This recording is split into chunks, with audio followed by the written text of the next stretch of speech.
coração, obrigado pela presença de vocês.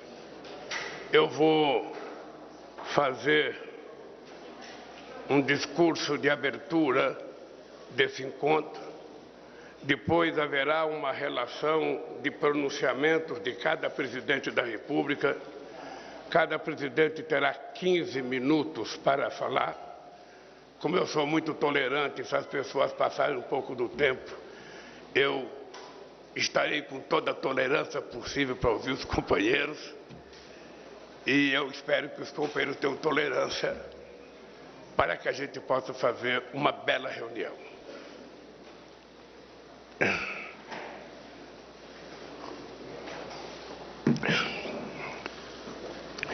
É com grande alegria que recebo meus amigos presidentes sul-americanos. Agradeço muito que tenham atendido a este chamado e o esforço que fizeram para estar aqui. O que nos reúne hoje em Brasília é o sentimento de urgência de voltar a olhar coletivamente para a nossa região. É a determinação de redefinir uma visão comum e relançar ações concretas para o desenvolvimento sustentável, a paz e o bem-estar das nossas populações. No Brasil, a integração é resultado da redemocratização. A Constituição de 1998 estipula em seu parágrafo 4, inciso único, o seguinte: a República Federativa do Brasil buscará a integração econômica, política, social e cultural dos povos da América Latina, visando a formação de uma comunidade latino-americana de nações. Entendemos que a integração sul-americana é essencial para o fortalecimento da unidade da América Latina e do Caribe. Uma América do Sul forte, confiante e politicamente organizada amplia as possibilidades de afirmar, no plano internacional, uma verdadeira identidade latino-americana e caribenha. O final do século XX viu surgir uma série de iniciativas voltadas a articular ações em âmbito subregional. A Comunidade Andina de Nações, o Tratado de Cooperação Amazônica e o Mercosul ilustram este regionalismo de abrangência e propósitos diversos. O registro especial, a atuação dos presidentes Sarney e Alfonsin, que entenderam a importância da integração para a consolidação das nossas democracias. Foi só no limiar do século XXI que decidimos unir toda a região sul-americana. Apesar de dividirmos o mesmo continente, foi necessário esperar quase 200 anos de vida política independente até abandonarmos a indiferença e o isolamento recíprocos. Quando o presidente Fernando Henrique Cardoso convocou no ano 2000 a primeira cúpula de presidentes, as distintas posições políticas e ideológicas daquele momento não impediram que nossos países encampassem a ideia de futuro compartilhado e de construção de confiança mútua. Iniciamos um longo percurso lançado com a Iniciativa para a Integração da Infraestrutura Regional Sul-Americana, ou simplesmente IRSA, e a convergência entre o Mercosul e a Comunidade Andina, Chile, Guiana e Suriname também se engajaram nesse esforço. Novo e decisivo impulso foi dado com a formação da Comunidade Sul-Americana das Nações, CASA, resultado da reunião de líderes em Cusco em 2004. Seguiram-se várias reuniões anuais de chefes de Estado, que teve, entre outros marcos, os de Brasília 2005 e Cochabamba 2006. Mas a CASA era apenas um fórum sem estrutura permanente. Após nova cúpula em Isla Margarita, na Venezuela, decidimos finalmente criar uma organização dotada de personalidade jurídica, sede e secretariado próprios. Em 23 de maio de 2008, quando constituímos a Unasul, há exato 15 anos, aqui nesse mesmo Palácio do Itamaraty, Avançamos na institucionalização da nossa relação com instâncias como Cúpula de Presidentes, o Conselho de Chanceleres e o Parlamento Sul-Americanos, e 12 conselhos setoriais para enfrentar nossos desafios. Por mais de 10 anos, a Unasul permitiu que nos conhecêssemos melhor. Consolidamos nossos laços por meio de amplo diálogo político que acomodava diferenças e permitia identificar denominações comuns. Implementamos iniciativas de cooperação em áreas como saúde, infraestrutura e defesa. Essa integração também contribuiu para ganhos comerciais importantes. Formamos uma robusta área de livre comércio, cujas cifras alcançaram o valor recorde de 124 bilhões de dólares em 2011. O perfil do nosso intercâmbio é mais diversificado se comparado ao nosso comércio extra-regional. Inclui produtos e serviços de maior valor agregado e intensivos em tecnologia. Também conjugamos crescimento econômico com distribuição de renda. Reduzimos nossas históricas desigualdades e logramos avanços palpáveis no combate à pobreza.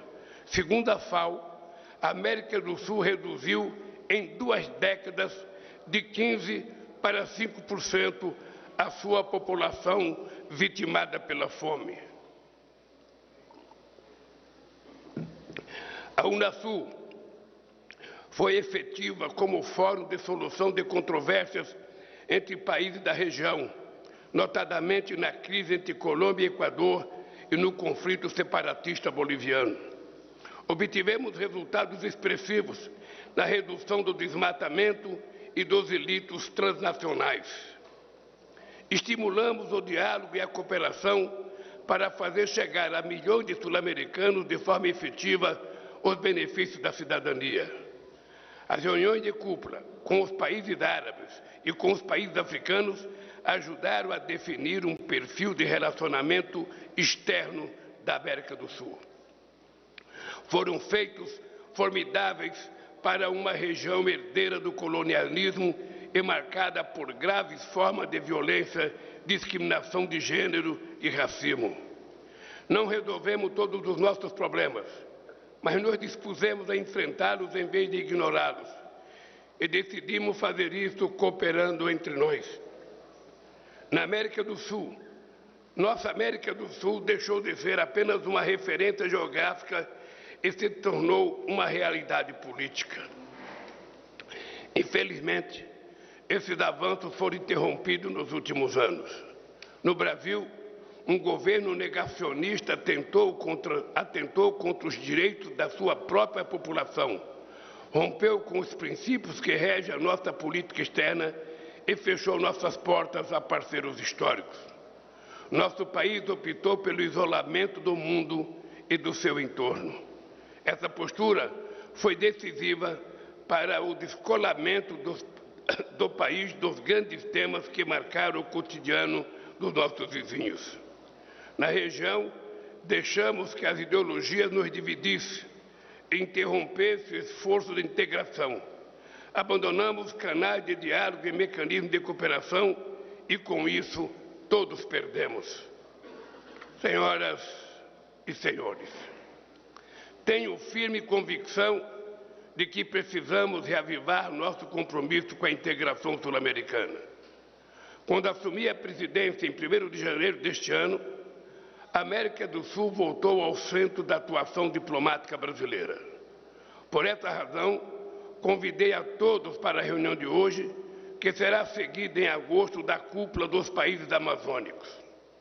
Os elementos que nos unem estão acima de divergências de ordem ideológica. Da Patagônia e do Atacama à Amazônia, do Cerrado e dos Andes ao Caribe, somos um vasto continente banhado por 2 oceanos. Somos uma entidade humana, histórica e cultural, econômica e comercial, com necessidade e esperanças comuns.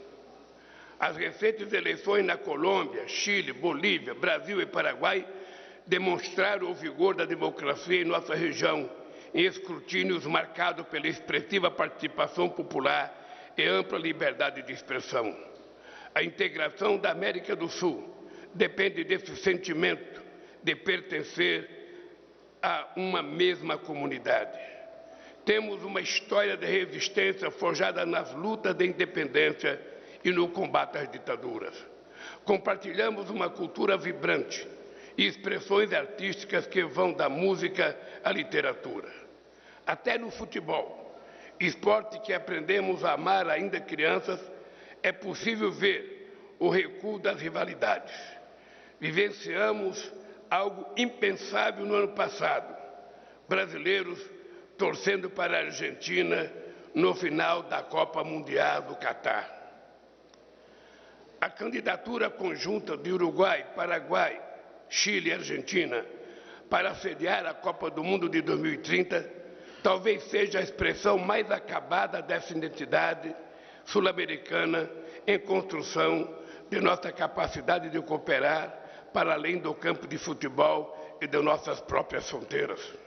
Caros presidentes, se hoje damos os primeiros passos para retomar o diálogo enquanto região, o contexto que enfrentamos é ainda mais desafiador do que foi no passado. Os fóruns de governança globais enfrentam severas dificuldades em oferecer respostas justas e eficazes aos problemas da atualidade. Nossos países foram alguns dos mais afetados pela pandemia do Covid-19. As mortes, o sofrimento humano e o custo econômico deixaram marcas profundas. A crise sanitária escancarou antigas desigualdades e gerou novas injustiças. As evidências científicas confirmam que o ritmo atual de emissões nos levará a uma crise climática sem precedentes e o planeta todo já sente seus impactos. A falta de ação coletiva afeta nossa capacidade de conter o aumento da temperatura global. Sabemos que o que ocorre na Amazônia tem efeito sobre a Bacia do Prata. Com o esvaziamento da Organização Mundial do Comércio, o multilateralismo retrocede e crescem as posturas protecionistas nos países ricos, limitando nossas opções. Todos sofremos as consequências da guerra. O conflito na Ucrânia desestabilizou o mercado de energia e de fertilizantes e provocou a volatilidade dos preços dos alimentos, deteriorando nossas condições de vida. Quando as cadeias de suprimento globais foram afetadas por esse conjunto de fatores, nossas carências em infraestrutura e nossas vulnerabilidades externas foram expostas. A região parou de crescer, o desemprego aumentou e a inflação subiu. Alguns dos principais avanços sociais logrados na década passada foram perdidos em pouco tempo. No Brasil, em outros países, recentes ataques às instituições democráticas, inclusive às sedes dos poderes constitucionais, nos ofereceram uma trágica síntese da violência de grupos extremistas que se valem de plataformas digitais para promover campanhas de desinformação e discurso do ódio. Face a tantas mudanças de desafios, que papel queremos para a América do Sul? Nenhum país poderá enfrentar isoladamente as ameaças sistêmicas da atualidade. É apenas atuando unidos que conseguiremos superá-las. Nossa região possui trunfos sólidos para fazer face a esse mundo em transição. O PIB, somado de nossos países nesse ano, deverá chegar a 4 trilhões de dólares. Juntos, somos a quinta economia global. Com uma população de quase 450 milhões de habitantes, construímos importante mercado de consumo. Possuímos o maior e mais variado potencial energético do mundo, se levarmos em conta as reservas de petróleo e gás, a hidroeletricidade, os biocombustíveis, energia nuclear, eólica, solar e o hidrogênio verde. Somos grandes e diversificados provedores de alimentos. Contamos com mais de 1/3 das reservas de água doce do mundo e uma biodiversidade riquíssima, ainda pouco conhecida. Em nosso solo se encontra rico e variado conjunto de minérios, incluindo aqueles que, como o nióbio, lítio e cobalto, são essenciais para projetos industriais de última geração. Somos uma região de paz, sem armas de destruição em massa, e na qual os litígios são resolvidos pela via diplomática. Nos próximos anos, vamos sediar eventos dos principais fóruns de governança global, como a reunião do Fórum de Cooperação Econômica Ásia-Pacífico no Peru, a cúpula do G20, a reunião dos BRICS e a COP30 do clima no Brasil. Precisamos chegar a esses espaços unidos como interlocutores confiáveis e buscados por todos. Caros amigos e amigas, entre as muitas coisas que aprendi na política, é que o mandato presidencial é muito mais curto do que aparenta. Não temos tempo a perder. A América do Sul tem diante de si, mais uma vez, a oportunidade de trilhar o caminho da União. E não é preciso recomeçar do zero. A Unasul é um patrimônio coletivo. Lembremos que ela está em vigor. 7 países ainda são membros plenos. É importante retomar seu processo de construção. Mas, ao fazê-lo, é essencial avaliar criticamente o que não funcionou e levar em conta essas lições. Precisamos de mecanismos de coordenação flexíveis, que confiram agilidade e eficácia na execução de iniciativas. Nossas decisões só terão legitimidade se tomadas e implementadas de forma democrática. Mas a regra do consenso poderia estar restrita a temas substantivos, evitando que impasse nas esferas administrativas paralise nossas atividades. Seria um erro restringir as atividades às esferas de governo, envolver a sociedade civil, sindicatos, empresários, acadêmicos e parlamentares dará consistência ao nosso esforço. Ou os processos são construídos de baixo para cima, ou não são viáveis e estarão fadados ao fracasso. Nesse sentido, e sem prejuízo de outras propostas que discutiremos ao longo do dia de hoje, sugiro à consideração de vocês as seguintes iniciativas. Colocar a poupança regional a serviço do desenvolvimento econômico e social, mobilizando os bancos de desenvolvimento como a CAF, o Fomplata, o Banco do Sul e o BNDES. Aprofundar nossa identidade sul-americana também na área monetária, mediante mecanismos de compensação mais eficientes e a criação de uma unidade de referência comum para o comércio, reduzindo a dependência de moedas extra-regionais. Implementar iniciativas de convergência regulatória, facilitando trâmites e desburocratizando procedimentos de exportação e importação de bens. Ampliar os mecanismos de cooperação de última geração que envolva serviços, investimentos, comércio eletrônico e política de concorrência. Atualizar a carteira de projetos do Conselho Sul-Americano de Infraestrutura e Planejamento, COSIPLAN, reforçando a multimodalidade e priorizando os de alto impacto para a integração física e digital, especialmente nas regiões de fronteira.